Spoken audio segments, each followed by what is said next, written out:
Hello everyone, welcome back to The Sofa here at Lanjaron Property TV with another episode of our Community Matters series where we will meet some of the local people and businesses in the area. So today I'd like to welcome Jim Scow to The Sofa from Solar Andalucia. Thank you. So welcome Jim. Thank you.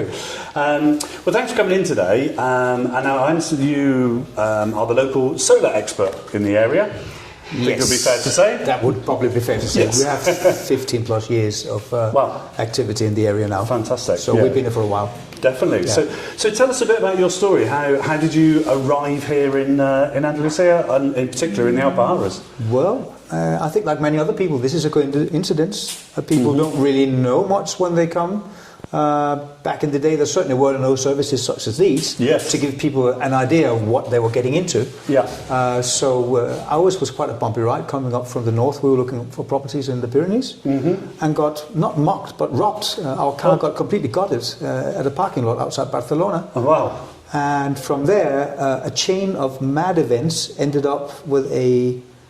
Yeah, it's a long story, so we'll keep it short. But we actually ended up drifting into the land, got done at a place that supercharged us for a night over stay and some meal, went down south because it was too cold, came through some of the coldest springtime in Spain for that decade, ended up at Galp, which is north of Alicante, where we finally found a place with a palm tree and a terrace, and we were supposed to relax. And the same night, the palm tree crashed in through the bloody window and smashed the thing. There was a torrential rain and a thunderstorm, and we had to go away from there. So eventually my wife said, look, I got a cousin who lives in a place called Tablones. Right. Maybe we should go and see her. I said, yeah, whatever. I mean, what more can go wrong on this trip?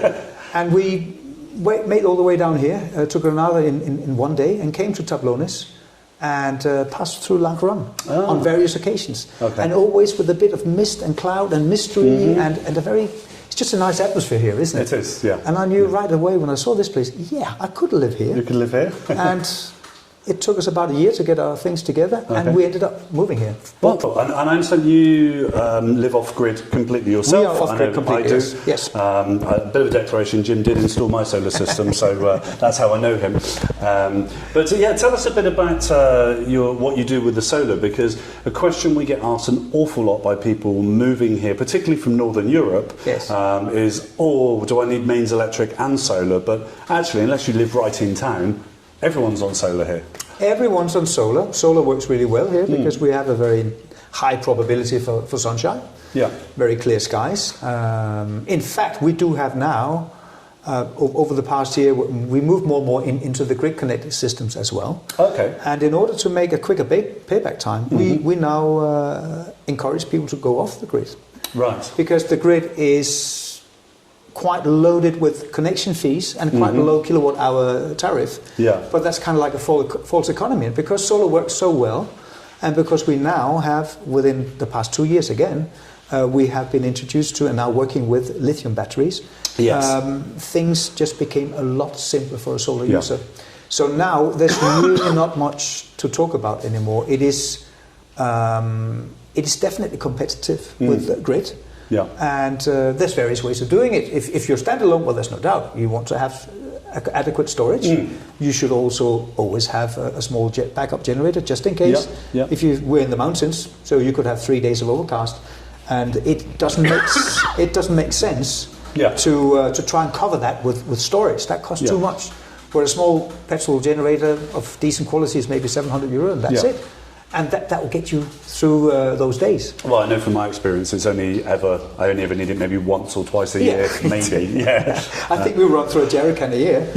In our home, that's 7 litres or 5 to 7 litres of petrol, and that's it. And it's mainly because we run our steel structure cutting and powder coating, and we do a lot of manufacturing in our camper home. So we virtually run our business on renewable all the way through, including the manufacturing of the structures. We're talking about talking about lithium ion has moved things on completely differently now. Lithium ion has definitely been a game changer for the solar, and it makes it so much easier, because I've always said, even from when we began with smaller systems 15 years back, that the most complicated part of the solar system is the user. It's not really the system. The system is a system. It's a mechanism. It's a certain set of items that will work together, and they do what they're supposed to do. But if you use them wrongly, you can get into some real trouble with it. Yeah. It becomes expensive. Yeah. And that becomes frustrating, and then people say, "Oh, no, I don't want to touch this." Yeah. But a lot of this has to do with battery maintenance, and that was back when we had lead acid. Now with lithium, it either works or it doesn't. It turns itself off. Kind of resolve the maintenance issue. If you overdo your usage of a lithium battery, it shuts down. It is self-protected. Right. And so it kind of becomes like, now you do need to start your generator and do a bit of charge, please, and then your light's back on again.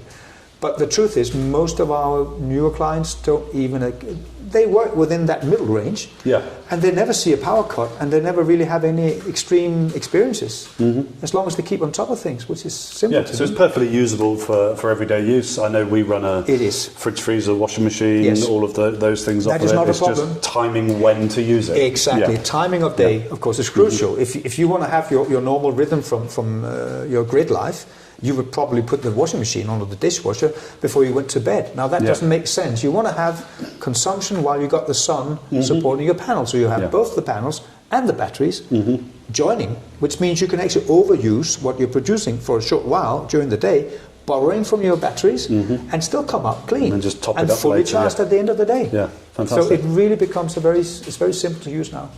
And I understand you don't just do domestic systems, you do three-phase systems as well. Yes, but sometimes these are domestic as well. Bigger properties. Three-phase is typically a thing that we see down here as a way for the utility companies to bridge a very far line. If a property is deep into the campo, we often find it's three-phase because it's easier to bring the thing down, the power down over a long distance in three phases than in one single phase. Okay. So that's really the only reason for it. They also tend to be quite expensive, the three-phase connections. So these are really some of the clients where we advise them to go ROOC, to go away, autonomous at the moment that they get involved with us. We simply say bye to the grid and make a proper single-phase solid system in the house. And it's all modular, so there's really depending on what kind of wallet you have, what kind of necessity you have, things can be scaled. So you can go quite big on this. Okay. But for most people who are buying a property in the area to live in or as a holiday home, it's fairly straightforward to set up a system with some lithium-ion batteries, some panels, the charge controllers, and the inverter. Yes. We usually we're in and out in a couple of days, maybe 3 days tops. The system is installed then. It's not a long thing. The thing that takes us the longest is really to fit the panels in a safe manner. So make sure because we do get some wind here. Yeah, we don't like flying panels, do we? No. It's bad for business. It is bad for business. And you don't just install as well. You have a service. You provide a backup service for people, and a lot of that's done remotely nowadays as well. Again, things have evolved immensely. We used to go out and make service calls. And of course that could be a bit of a time eater because we are in the mountains and sometimes people are far away. But these days, if people have an internet connection, we do a virtual house call for free. So we have a backup and you as a user can use it as well. Let's say you have a holiday home. This goes online and you can see from wherever you are. As long as you've got internet, you can keep an eye on your house. And if you see something being odd, well, then you should call us, and then we'll have an investigation, and then we'll figure out what's wrong. Do we need to actually go to the place physically? Normally, that's not the case. You can change the settings remotely. We can change settings remotely as well, yes. If we have the right permits, we can change. Fantastic. We can cut the power if you don't pay. Difficult to... Oh, we don't do that. You don't get any bills for solar, so this is good, But, well, that's great to know what you do. And obviously you've found Lanjaron has become your home. What is it you love about Lanjaron and working here? It's a working village. Many other places in the south of Spain that we've encountered have a majority of immigrants that are retired. But Lanjaron has this living thing. We're all working here. And it gives another sense with the Spanish, local Spanish, because they're also always working. Absolutely, and by the way, very industrious people who are really, and we have a good mixture here, I believe, in Lanjaron, where there's a lot of respect for each other. We have a foreign community that's not isolated. It is very much integrated with the local Spanish. And it makes it yeah, it makes it more real. It makes it more like what I came from. I'm a country boy from Denmark. Yeah. And I used to live in a small town, and I like to be acknowledged as I walk down through the town. Yes, yeah. Everybody says hello to each other. We have a community, don't we? Yes, yeah, very much so. It doesn't take long to be integrated into the community. And people are extremely friendly here and resourceful. So really, what's not to like? But I think it goes for most of the region. This is all of Alpujarra that is that way. Yes. But Lanjaron is definitely... it's a very nice place. The gateway to the Alpujarra. It's the gateway. You know it is physically. Yeah. It's the first village you meet. You come into the big value system, isn't it? Well, that's great, Jim. Thank you so much for your time and telling us about your story and what you do. We'll put a link in the description below to your website, so if anyone needs to contact you, they can ask you and find out about their needs and what you can do for them. Yeah, so that's great. And that's for free. You can always ask. That's no problem, okay? Although usually a beer is involved. Well, I appreciate it. If people in the village, they can also invite me on a beer. That's true. Yeah. So great. Thank you so much, Jim. Thank you to everyone at home for watching, and do click the subscribe button and the notification bell so that you can be notified when new videos are coming and meeting new people from the area. So thank you for your time. Goodbye for now.